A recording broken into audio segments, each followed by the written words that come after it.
జ్వాలాతోరణం చేస్తారు శివాలయాల ముందు. జ్వాలాతోరణము అంటే ఇలా ఓ కర్ర ఇలా ఓ కర్ర కట్టి పైన ఒక కర్ర కడతారు. మీ అందరూ జ్వాలాతోరణం చూసిన వారే, ఏదో నేను చెప్పాలని చెప్పడం తప్ప. దానికి ఆవిరి గడ్డి తీసుకొచ్చి కడతారు, దాని మీద నెయ్యి పోసి వెలిగిస్తారు. వెలిగించి ఆ మంట అంటుకోవడం ప్రారంభం అవగానే పల్లకీలో పార్వతీ పరమేశ్వరుల యొక్క ఉత్సవమూర్తులను ఉంచుకుని ఆ మంట కింద నుంచి 3 మార్లు వెళ్ళొచ్చేస్తారు.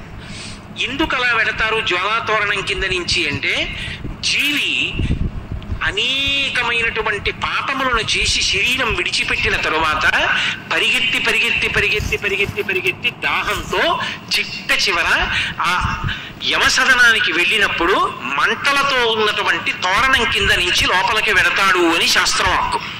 శాస్త్రం కదా ప్రమాణం. నాకు నచ్చిందండి నచ్చలేదండి అని చెప్పడానికి కాదది.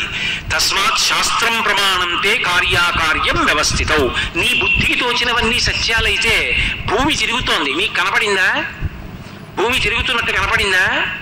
భూమి తిరుగుతున్నట్టు కనపడటం లేదుగా. మరి భూమి తిరుగుతోందని ఎలా నమ్మావు? శాస్త్రవేత్త చెప్పాడు కాబట్టి నమ్మేవు.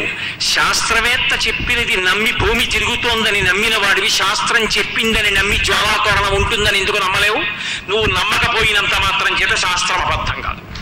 ఎవడు నమ్ముకున్నాడో వాడికి అభ్యున్నతి లేకుండా పోలేదు. కాబట్టి పాపము చేసి శరీరాన్ని విడిచిపెడితే ఆ జ్వాలలతో కూడుకున్నటువంటి తోరణములోంచి యమసదనంలోకి పెడతాడు. ఇక పైన ఇలా పాపాలు చెయ్యకు, సద్బుద్ధితో ప్రవర్తించు. నువ్వు అక్కడ వెళ్ళవలసినటువంటి దారుణమైన పాపాలు నీకున్నాయి, వాటిని తీసేస్తాను, నీకోసం నేను వస్తాను సాయం. ఇక్కడ నా ఆలయం ముందే జ్వాలాతోరణం జరుగుతుంది. అక్కడ ఏ మంటల తోరణం కింద చిచ్చు తోరణం కింద నుంచి వెళ్ళాలో అక్కడ నేను నీకు సాయం వస్తాను. నేను ముందు పెడతాను, నువ్వు నా వెంటరా. ఇక్కడే జ్వాలాతోరణం కింద నుంచి వెళ్ళొచ్చావు కనుక ఇక అక్కడ వెళ్ళవలసిన అవసరం తీసేశాను కదా అని మళ్ళీ వచ్చే ఏడాది కూడా వద్దామని పాపాలు మొదలు పెట్టకు.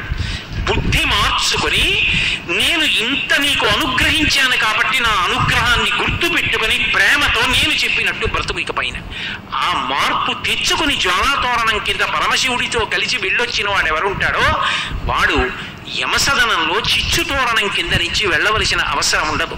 అంటే ఈ కార్తీక మాసం మనిషి యొక్క అభ్యున్నతి కొరకు అన్ని అద్భుతమైనటువంటి విశేషాల్ని మనకి అనుగ్రహిస్తూ ఉంటుంది.